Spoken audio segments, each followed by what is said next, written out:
سلسلہ ہدایت، قرآن، سنت اور اہل بیت علیہم السلام میں خوش آمدید۔ آج ہم قرآن کی ایک ایسی صورت کا گہرا جائزہ لیں گے جو صرف قصے نہیں سناتی بلکہ زندگی کی 4 سب سے بڑی آزمائشوں سے نپٹنے کا ایک عملی گائیڈ ہے۔ یہ آزمائشیں ہیں ایمان کی، دولت کی، علم کی اور طاقت کی۔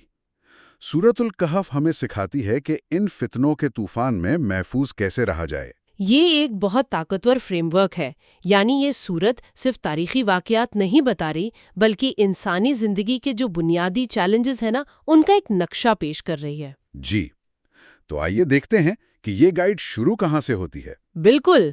اس کا آغاز ہی بہت دلچسپ ہے۔ حمد کے بعد یہ سورت فوراً قرآن کے مقصد کو بیان کرتی ہے۔ یہ کہ کہتی ہے کہ یہ ایک قیمن یعنی سیدھی اور مضبوط کتاب ہے جو لوگوں کو سخت عذاب سے ڈراتی ہے اور ایمان والوں کو اچھے اجر کی خوشخبری دیتی ہے۔ اچھا۔ لیکن پھر یہ خاص طور پر ان لوگوں کو خبردار کرتی ہے جو کہتے ہیں کہ اللہ نے کوئی بیٹا بنایا ہے۔ تمہارے پاس اس بات کا کوئی علم یعنی کوئی ٹھوس ثبوت نہیں۔ جی، نہ تمہارے پاس نہ تمہارے باپ دادا کے پاس۔ صحیح۔ قرآن اسے منہ سے نکالی گئی بہت بڑی بات کہتا ہے۔ تو یہ ہمیں سکھا رہا ہے کہ ایمان کا مطلب آنکھیں بند کر کے مان لینا نہیں بلکہ بے بنیاد دعووں کو دلیل کی بنیاد پر رد کرنا بھی ہے۔ بالکل، اور اسی دلیل اور ایمان پر ثابت قدمی کی پہلی مثال یعنی ایمان کے فتنے کا مقابلہ ہمیں اصحاب کہف کے قصے میں ملتا ہے۔ اس صورت کی شان نزول بھی یہی ہے کہ جب نبی کریم صلی اللہ علیہ وآلہ وسلم سے اصحاب کہف، روح اور ذوالقرنین کے بارے میں پوچھا گیا تو یہ صورت ان سوالات کے جواب میں نازل ہوئی۔ تو پہلا سبق ایمان کی آزمائش سے متعلق ہے۔ یہ لوگ کون تھے اور انہوں نے ایسا کیا کیا جو رہتی دنیا تک مثال بن گیا؟ یہ چند نوجوان تھے جنہوں نے اپنے زمانے کے ظالم بادشاہ اور معاشرے کے شرک سے بغاوت کی۔ انہوں نے عیش و آرام کی زندگی کو ٹھکرا کر اپنے ایمان کو بچانے کے لیے ایک غار میں پناہ لی، اور وہاں جو دعا انہوں نے مانگی وہ ان کی سوچ کی عکاسی کرتی ہے۔ ربنا آتنا من لدنک رحمتم وہی لنا من امرنا رشدا، یعنی اے ہمارے رب، ہمیں اپنی طرف سے رحمت عطا فرما اور ہمارے معاملے میں رہنمائی کا سامان کر دے۔ جی، وہ صرف پناہ نہیں مانگ رہے تھے بلکہ ہدایت اور بصیرت مانگ رہے تھے۔ یہ بات بھی بہت دلچسپ ہے کہ قرآن انہیں فتیہ یعنی جوان کہتا ہے۔ امام جعفر صادق علیہ السلام کی ایک روایت کے مطابق ان میں سے کچھ پکی عمر کے بھی تھے، لیکن اللہ نے ان کے ایمان کی وجہ سے انہیں جوان کہا۔ بالکل۔ گویا اصول پرستی اور حق کے لیے کھڑے ہونے کا جذبہ ہی اصل جوانی ہے۔ آج بھی ہم دیکھتے ہیں کہ جو لوگ کسی مقصد کے لیے کھڑے ہوتے ہیں ان میں خاص توانائی ہوتی ہے، چاہے ان کی عمر کچھ بھی ہو۔ صحیح کہا۔ اور پھر اللہ نے ان کی حفاظت کے لیے جو انتظامات کیے وہ واقعی حیران کن ہیں۔ یہ صرف ایک غار میں چھپ جانا نہیں تھا، اللہ نے ایک پورا آپ کہہ لیں کہ ماحولیاتی نظام ان کے لیے ترتیب دیا۔ غار کا منہ شمال کی طرف تھا جس کی وجہ سے سورج کی تیز دھوپ ان پر براہ راست نہیں پڑتی تھی۔ اچھا۔ جی، لیکن روشنی اور ہوا کا گزر بھی تھا تاکہ ان کے جسم محفوظ رہیں۔ قرآن کہتا ہے وَتَرَى الشَّمْسَ إِذَا طُلِعَت تَزَاوَرُ عَنْ كَهْفِهِمْ، یعنی سورج ان سے کترا کر گزر جاتا تھا۔ یہ اللہ کی منصوبہ بندی کی ایک زبردست مثال ہے۔ یعنی جو اللہ کی راہ میں اپنا گھر بار چھوڑتا ہے، اللہ اس کی چھوٹی سے چھوٹی ضرورت کا بھی خیال رکھتا ہے، یہاں تک کہ سورج کی تپش اور جسم کی کروٹوں کا بھی۔ یہ توکل کا عملی مظاہرہ ہے۔ لیکن ان کی کہانی کا سب سے حیران کن حصہ تو ان کی بیداری کے بعد شروع ہوتا ہے۔ جی، 309 سال بعد جب وہ بیدار ہوئے تو ان کا خیال تھا کہ وہ شاید ایک دن یا اس سے بھی کم سوئے ہیں۔ 309 سال؟ جی، انہوں نے اپنے ایک ساتھی کو چاندی کا سکہ دے کر شہر بھیجا کہ وہ ازقا طعامہ یعنی پاکیزہ ترین کھانا لے آئے۔ اور پھر جب وہ پرانے زمانے کا سکہ لے کر شہر پہنچا تو راز فاش ہو گیا۔ اس وقت تک زمانہ بدل چکا تھا، ایک نیک بادشاہ کی حکومت تھی، لیکن لوگوں میں ایک نئی بحث چھڑی ہوئی تھی۔ کس بارے میں؟ اس بارے میں کہ کیا مرنے کے بعد انسان جسم کے ساتھ دوبارہ اٹھایا جائے گا؟ اوہ، تو ان کی بیداری صرف ایک معجزہ نہیں تھی بلکہ اس کا ایک بہت بڑا مقصد تھا۔ بالکل، اللہ نے انہیں ٹھیک اس وقت بیدار کیا جب معاشرے کو قیامت اور جسمانی معاد کی ایک زندہ دلیل کی ضرورت تھی۔ سبحان اللہ۔ یہ ظاہر کرتا ہے کہ اللہ کے کاموں میں کتنی گہری حکمت پوشیدہ ہوتی ہے۔ جی، اصحاب کہف نے ہمیں دکھایا کہ ایمان کی آزمائش میں کیسے ثابت قدم رہنا ہے۔ اب قرآن ہمیں ایک بالکل مختلف مگر اتنی ہی مشکل آزمائش کی طرف لے جاتا ہے، دولت کا فتنہ، اور اس کے لیے ایک امیر اور ایک غریب شخص کی مثال دی گئی ہے۔ یہ ایک ایسا فتنہ ہے جو شاید ہر دور میں سب سے زیادہ عام رہا ہے۔ دولت انسان کو غرور اور خود فریبی میں کیسے مبتلا کرتی ہے، یہ کہانی اس کی بہترین عکاسی ہے۔ اللہ نے ایک شخص کو انگور کے 2 ہرے بھرے باغ دیے، جن کے گرد کھجور کے درخت تھے اور بیچ میں کھیتیاں تھیں، مطلب ہر طرح کی نعمت۔ ٹھیک ہے۔ لیکن اس نے اپنے غریب مومن دوست سے تکبر سے کہا، میں تم سے مال میں بھی زیادہ ہوں اور میرے حمایتی بھی زیادہ ہیں۔ پھر وہ اپنے باغ میں اتراتا ہوا داخل ہوا اور کہنے لگا، میرا نہیں خیال کہ یہ کبھی تباہ ہوگا، اور میں تو قیامت کو بھی نہیں مانتا۔ یہاں اس کی سوچ کا پیٹرن دیکھنے والا ہے۔ دولت نے اسے یہ یقین دلا دیا کہ اس کی کامیابی دائمی ہے، اور یہ سب مطلب اس کی اپنی محنت کا نتیجہ ہے۔ جی، اس نے اللہ کو اس مساوات سے ہی نکال دیا۔ اور اس کے دوست کا جواب اس سوچ پر براہ راست حملہ ہے۔ بالکل، اس کے مومن دوست نے اسے جھنجھوڑا اور کہا، کیا تو اس ذات کا انکار کرتا ہے جس نے تجھے مٹی سے پیدا کیا؟ اور پھر اس نے وہ سنہری اصول بتایا جو ہر نعمت کے ملنے پر یاد رکھنا چاہیے۔ جب تو اپنے باغ میں داخل ہوا تو نے ماشاء اللہ لا قوت الا باللہ کیوں نہ کہا؟ یعنی جو اللہ نے چاہا وہی ہے، طاقت صرف اللہ ہی کی ہے۔ جی، یہ صرف ایک جملہ نہیں ہے، یہ ایک پورا نظریہ ہے۔ یہ اس بات کا اعتراف ہے کہ میری قابلیت، میری محنت، میرا باغ، سب کچھ اللہ کی مرضی اور طاقت کے تابع ہے۔ یہ غرور کا بہترین علاج ہے۔ اگر وہ شخص یہ سوچ اپنا لیتا تو شاید اس کا انجام مختلف ہوتا۔ لیکن اس نے ایسا نہیں کیا، اور نتیجہ یہ نکلا کہ اس کے باغ پر آسمانی آفت آئی اور وہ تباہ ہو گیا۔ وہ حسرت سے اپنے ہاتھ ملتا رہ گیا اور پکار اٹھا، کاش میں نے اپنے رب کے ساتھ کسی کو شریک نہ ٹھہرایا ہوتا۔ اس نے اپنے مال کو اپنی طاقت سمجھ کر ایک طرح سے اللہ کے ساتھ شریک کر دیا تھا، اور جب وہ چھن گیا تو اسے اپنی غلطی کا احساس ہوا۔ دولت کے غرور کا انجام دیکھنے کے بعد سورت ہمیں ایک اور گہرے فتنے کی طرف لے جاتی ہے، علم کا فتنہ۔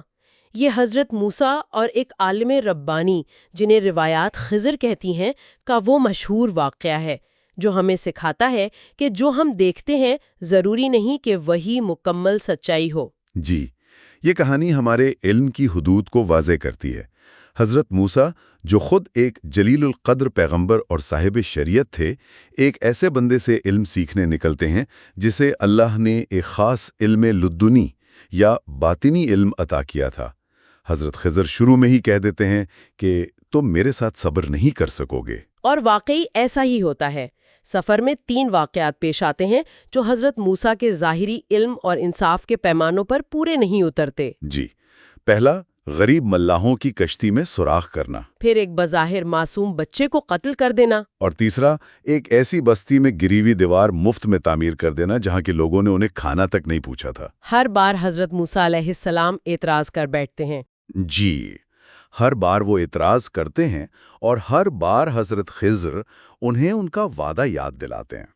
تیسرے اعتراض کے بعد وہ جدائی کا اعلان کرتے ہیں اور پھر ان واقعات کے پیچھے چھپی حکمت کو بیان کرتے ہیں۔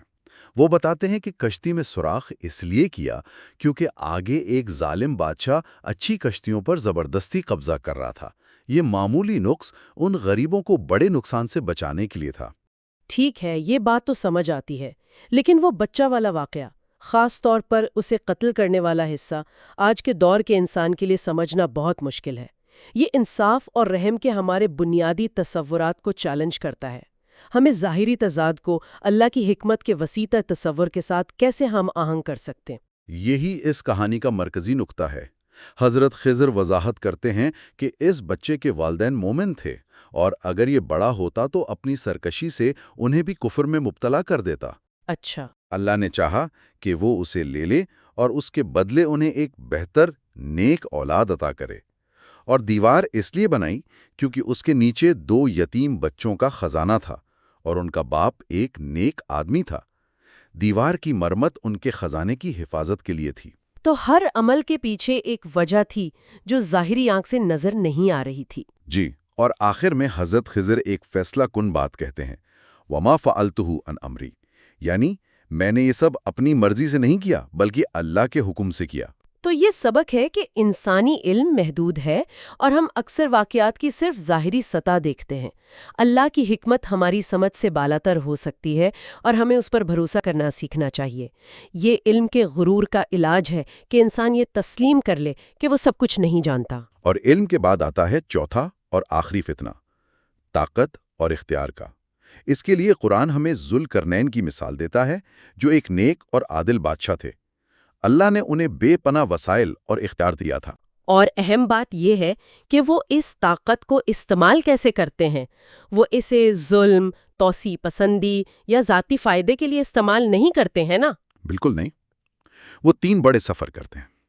مغرب میں ایک قوم پر عدل قائم کرتے ہیں، مشرق میں ایک پسماندہ قوم کی مدد کرتے ہیں، اور پھر 2 پہاڑوں کے درمیان ایک ایسی قوم کے پاس پہنچتے ہیں جو یاجوج و ماجوج کے فساد سے تنگ تھی۔ وہ لوگ ذوالقرنین کو پیسے کی پیشکش کرتے ہیں کہ ہمارے لیے ایک دیوار بنا دو۔ یہاں ذوالقرنین کا جواب ان کی قیادت کا بہترین نمونہ ہے۔ وہ باغ والے امیر شخص کی طرح تکبر نہیں کرتے، بلکہ کہتے ہیں جو میرے رب نے مجھے دیا ہے وہ بہتر ہے، تم اپنی قوت سے میری مدد کرو۔ انہوں نے رقم لینے سے انکار کیا اور لوگوں کو مسئلے کے حل میں شریک کیا۔ یہ بہترین لیڈرشپ ہے۔ جی۔ پھر انہوں نے لوہے اور پگھلے ہوئے تانبے سے ایک ایسی مضبوط دیوار بنائی کہ یاجوج و ماجوج اسے پار نہ کر سکیں۔ لیکن یہ عظیم کارنامہ انجام دینے کے بعد بھی انہوں نے غرور نہیں کیا، بلکہ کہا ہیذا رحمت من ربی، یعنی یہ میرے رب کی رحمت ہے۔ سبحان اللہ۔ انہوں نے اپنی کامیابی کو اللہ کی طرف منسوب کیا، بالکل اس کے برعکس جو باغ والے نے کیا تھا۔ تو یہ 4 کہانیاں ہمیں زندگی کی 4 بڑی آزمائشوں سے بچنے کے راستے دکھاتی ہیں۔ ایمان کے لیے قربانی، دولت ملنے پر شکر اور عاجزی، علم کے ساتھ اپنی محدودیت کا احساس اور طاقت کو انصاف اور خدمت کے لیے استعمال کرنا۔ اور ان تمام قصوں کے بعد سورت اپنے اختتام پر ایک بہت ہی سنجیدہ سوال اٹھاتی ہے۔ قُلْ هَلْ نُنَبِّئُكُمْ بِالْأَخْسَرِينَ أَعْمَالًا، کیا ہم تمہیں بتائیں کہ اعمال کے لحاظ سے سب سے زیادہ خسارے میں کون ہیں؟ یہ وہ لوگ ہیں جن کی ساری کوششیں دنیا کی زندگی میں ہی بھٹک گئیں۔ وَهُمْ يَحْسَبُونَ أَنَّهُمْ يُحْسِنُونَ صُنْعًا، اور وہ یہ سمجھتے رہے کہ وہ بہت اچھے کام کر رہے ہیں۔ تفسیر اسے جہل مرکب کہتی ہے، جو شاید سب سے خطرناک ذہنی حالت ہے۔ یہ وہ شخص ہے جو نہ صرف غلط راستے پر ہے، بلکہ اسے پورا یقین ہے کہ وہی صحیح راستے پر ہے۔ وہ اپنی غلطی سے اتنا بے خبر ہے کہ کبھی اصلاح کے بارے میں سوچتا ہی نہیں۔ یہ ایسا ہی ہے جیسے کوئی شخص غلط شہر کی طرف گاڑی چلا رہا ہو اور ساتھ میں سمجھ رہا ہو کہ وہ سب سے بہترین ڈرائیور ہے۔ اور اس سے بچنے کا حل سورت کی آخری آیت میں دیا گیا ہے، جو توحید کا خلاصہ ہے۔ نبی صلی اللہ علیہ وسلم کو حکم دیا گیا کہ اعلان کر دیں، میں تم جیسا ہی ایک بشر ہوں، میری طرف وحی کی جاتی ہے کہ تمہارا معبود ایک ہی ہے، بس جو کوئی اپنے رب سے ملاقات کی امید رکھتا ہے اسے چاہیے کہ نیک عمل کرے اور اپنے رب کی عبادت میں کسی کو شریک نہ کرے۔ یہ آخری آیات خوفناک بھی ہیں اور امید دلانے والی بھی۔ خوفناک اس لیے کہ انسان خود فریبی کا شکار ہو سکتا ہے، اور امید دلانے والی اس لیے کہ نجات کا راستہ بالکل واضح ہے۔ خالص نیت کے ساتھ نیک عمل اور شرک سے مکمل پرہیز، یہ ان 4 فتنوں کا حتمی حل ہے۔ خلاصہ یہ ہے کہ سورۃ الکہف ہمیں ان 4 بڑی آزمائشوں کا سامنا کرنے اور ان میں کامیاب ہونے کا طریقہ سکھاتی ہے، اور ایک مشہور روایت ہے کہ جمعہ کے دن سورۃ الکہف کی تلاوت دجال کے فتنے سے حفاظت کرتی ہے۔ تو آج ہم نے جن فتنوں، ایمان، دولت، علم اور طاقت اور ان سے بچنے کے قرآنی اصولوں پر غور کیا، کیا یہ ممکن ہے کہ یہی اسباق ہمیں آخری زمانے کے سب سے بڑے فتنے یعنی دجال کے فتنے سے بچانے کی اصل تیاری ہوں؟ یہ ایک سوال ہے جس پر ہم سب کو غور کرنا چاہیے۔